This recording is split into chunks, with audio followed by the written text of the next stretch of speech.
நம்ம சேனல்லேருந்து தொடர்ந்தாப்பலாம் நீங்கள் வீடியோக்களை பார்க்க நினச்சிங்கன்னா இதுவரை நம்ம சேனலை சப்ஸ்கிரைப் பண்ணாதுங்க. சப்ஸ்கிரைப் பண்ணுங்கள். கீழே பெல் சிம்பல் இருக்கும், அதையும் கிளிக் பண்ணுங்கள். சரி, வாங்க நம்ம வீடியோக்குள்ளே போகலாம். வணக்கம் நண்பர்களே. சிறை அனுபவம் எப்படி இருக்கும் என்பதை அதனுள்ளே தண்டனை பெற்று வந்தவர்களுக்கு மட்டுமே தெரியும். நீங்களும் டாக்குமெண்ட்ரி எடுக்கவோ அவர்களுக்கு சிறப்பு பரிசு அளிக்கவோ செல்கிறீர்கள் எனில் அவர்களை பக்காவாக எப்படி நடந்து கொள்ள வேண்டும், எதெல்லாம் பேச வேண்டும், எதெல்லாம் பேசக்கூடாது என்று தயார்படுத்தி வைத்திருப்பீர்கள். எனவே பொதுவாக சிறை கைதிகளின் அனுபவத்தை அவ்வளவு எளிதாக அறிந்து கொள்ள முடியாது. அதிலும் பெண் சிறை கைதிகளின் அனுபவமானது மிகவும் கொடியது. இவர்களை பாதுகாவலர்கள் கூட தவறான விஷயத்திற்கு பயன்படுத்த கொள்ள வாய்ப்புகள் உண்டு. வேறு வழி இல்லை. கத்தினாலும் கூச்சலிட்டாலும் யாரும் உதவிக்கு வரப்போவதில்லை. சிறையிலிருந்து தண்டனை முடிந்து வெளியான உலகளவிய பெண் கைதிகள் பல்வேறு ஊடகங்களில் தங்கள் சிறைச்சாலை அனுபவங்களை பற்றி தெரிவித்த உண்மை வாக்குமூலங்கள். சீரான இடைவெளியில் எலக்ட்ரானிக் ட்ரிம்மர்கள் தரப்படும். அதுவும் சுவரோடு மாட்டி வைக்கப்பட்டிருக்கும். பெண் கைதிகள் வரிசையாக சென்று குளியலறையில் அதை பயன்படுத்தி முடியை ட்ரிம் செய்து கொள்ளலாம். ஆனால் சில பெண் கைதிகள் மட்டும் ட்ரிம்மரின் எதிர்முனை பயன்படுத்தி அதை ஒரு அடல்ட்டையாக பயன்படுத்தி கொள்வார்கள். சிறையில் பெண்களுக்கு அதற்கான ஒரே தீர்வு பெண்கள் மட்டுமே. பெரும்பாலான பெண்கள் இத்தகைய செயலில் ஈடுபடாக வேண்டியது அவசியமாக அல்லது கட்டாயத்தில் நடக்கிறது. ஊரணை சேர்க்கை, லெசோபியன் கே என்று மட்டுமல்லாது ஸ்டெராய்ட் உறவியில் இருக்கும் பெண்கள் கூட வேறு வழியின்றி இத்தகைய உறவில் இணைந்து விடுகிறார்கள். சிறையில் கொடுக்கப்படும் வேலைகளை சரியாக செய்யவில்லை என்றால் தண்டனை நிச்சயம் உண்டு. ஆனால் செய்த வேலைக்கான உணவு மட்டும் சரியாக கிடைக்காது. சிறையில் கைதிகள் அனுபவிக்கும் பெரிய கொடுமைகளின் முதன்மையானது உணவுதான். பெரும்பாலும் சிறைச்சாலை உணவு நன்றாக இருக்காது என்பது ருசியை சார்ந்ததல்ல, தரமற்றது என்பதை தாண்டி உணவில் புழுக்கள் கூட சில சமயம் கிடக்கும். சிலர் திறமையானவர்கள் கூட கையில் கிடைக்கும் பொருளை வைத்து ஏதுவது உருவாக்குவார்கள். கைவினைப் பொருள் போலவோ அலங்கார பொருள் போலவோ வடிவமைப்பார்கள். சிலர் தங்களுக்கு தேவையானது உருவாக்கி கொள்வார்கள். இதில் அடல்ட் கருவிகளை உருவாக்கி பயன்படுத்திக் கொள்வர்களும் இருக்கிறார்கள். கிச்சன் வேலை செய்யும் இடங்களில் கிடைக்கும் சிறு சிறு பொருட்களை வைத்து இவர்கள் தங்களுக்கு தேவையானதை தயார் செய்து கொள்கிறார்கள். சிலர் பாதுகாவலர் தளர்வாக நடந்து கொள்வார்கள். சிலர் மிகவும் கடுமையாக நடந்து கொள்வார்கள்.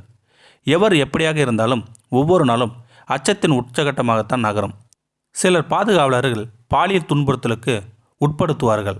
அடித்து உதைத்து பாலியல் வன்முறைக்கு ஆளாக்கி விடுவார்கள். இத்தகைய வாக்குமூலங்களை 3 மாதங்களிலிருந்து 10 வருடங்கள் வரை தண்டனை பெற்ற சிறை கைதிகள் பலரும் கூறியுள்ளனர். ஆண்கள் சிறையில் மட்டும்தான் அடித்துக் கொள்வார்கள் என்று நினைக்காதீர்கள். பெண் சிறையிலும் சண்டைகள் நடக்கும் என்கிறார் ஒருவர். ஒரு முறை டாக்குமெண்ட்ரிக்காக படம் பிடிக்க சென்றவுடன் மேகன் என்ற சிறை கைதி தான் ஒரு பெண் கைதியை அடித்து மூக்கை உடைத்த கதையை கூறி அதிர்ச்சியடைய செய்திருக்கிறார். மூக்கை உடைத்து, விரலை உடைத்து, வாயை கிழித்தேன் என்று எதிகமோனையாக பேசி அச்சத்தில் ஆளை செய்திருக்கிறார் அந்த பெண் கைதி. சிறையில் போதைப் பொருள் பயன்படுத்துவர்களும் இருக்கிறார்கள். அது கிடைக்காதவர்கள் வேறு சில பொருட்களை போதையாக பயன்படுத்திக் கொள்வார்கள். உதாரணமாக காப்பி தூளை மூக்கு வழியாக உறிஞ்சி அதன் மூலம் போதையை ஏற்றிக்கொள்வார்கள் இருக்கிறார்களாம். சிறையில் அடைத்து வைக்கப்பட்டிருப்பது மட்டும் தண்டனை அல்ல. உண்மையான தண்டனை சுகாதாரமின்மைதான். அங்கே எனக்கு இந்த வசதி வேண்டும் என்றெல்லாம் கேட்க முடியாது. சிறை அறையில் தேவை இருப்பதை விட தேவையில்லாதது தான் அதிகம் வரும். பூச்சிகள், பேன், பொடுகு, அரிப்பு தொல்லை என்று பல பிரச்சனைகள் ஏற்படும். இது யாரோ ஒருவருக்கு மட்டுமல்ல, சிறையில் இருக்கும் பெரும்பாலானவர்களுக்கும் இருக்கும். சிறையில் இருப்பதிலேயே பெரிய தண்டனை தனிமைதான். சிலரை தனி அறையில் தான் அடைத்து வைத்திருப்பார்கள். அவர்கள் குறிப்பிட்ட நேரம் தவிர வெளியே எங்கேயும் செல்ல முடியாது. தங்களுக்கு பிடித்தவர் பற்றி நினைத்து கொண்டிருந்தாலும் கூட ஓரிரு நாளில் அந்த இனிய நினைவுகள் கூட ரணமாக மாறிவிடும். அவர்களை எல்லாம் பிரிந்து இப்படி சிறையில் கிடைக்கிறோமே என்ற ஆதங்கம்தான் மீதம் இருக்கும். சிறையில் இருக்கும் அனைவரும் ஒவ்வொரு குணாதிசயங்கள் கொண்டிருப்பார்கள். சிலர் சிறையில் இருந்தாலுமே கூட தினங்கள் தங்கள் சுத்தமாக வைத்துக்கொள்ள விரும்புவார்கள். சிலர் சுகாதாரம் இல்லாமல் நடந்து கொள்வார்கள். சிறையில் நான் இந்த அறையில் இவருடன் தான் இருப்பேன் என்றெல்லாம் அடம்பிடிக்க முடியாது. பல சமயங்களில் உடன் இருக்கும் சிறைவாசி மூலமாகவே பல பிரச்சனைகள் உண்டாகும். ஒரு முறை சிறையில் நீர் பற்றாக்குறை. வாரத்திற்கு ஒரு நாள் மட்டுமே குளிக்க முடியும். அதிலும் ஒருவர் இவ்வளவுதான் பயன்படுத்தி கொள்ள வேண்டும் என்ற கட்டுப்பாடு கூட. உள்ளே குளிக்கும்போது நீர் பயன்பாட்டை கண்காணிக்க ஒரு பெண் அதிகாரி இருப்பார். அவர் முன் குளிப்பதே கடினம்.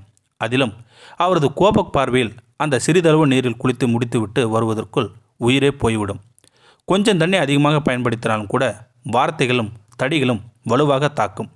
பெண் சிறை கைதிகள் பெண்களுடைய அந்த உறவில் இணைந்திருப்பார்கள் தான். ஆனால் இது மிகவும் எளிதானதல்ல. அதே போல நினைக்கும் போதெல்லாம் இந்த உறவில் இணைய முடியாது. அடிக்கடி இப்படியான உறவில் இணைவதோ யாரானோ அறிந்தார்ந்தாலோ அல்லது இப்படியான உறவில் இணைந்து மாட்டிக்கொண்டாலோ அதற்கான தண்டனை தீவிரமானதாக இருக்கும். அதேபோல இந்த உறவில் இணைத்தபடி எல்லாம் இணைய முடியாது. கிடைக்கும் குறுகிய காலகட்டத்திற்குள் விருப்பத்தை நிறைவேற்றி கொள்ள வேண்டும். பாதுகாவலுடன் மாட்டிக்கொண்டால் வாழ்நாள் முழுக்க மறக்க முடியாத தண்டனைக்கு ஆளாகக்கூடும்.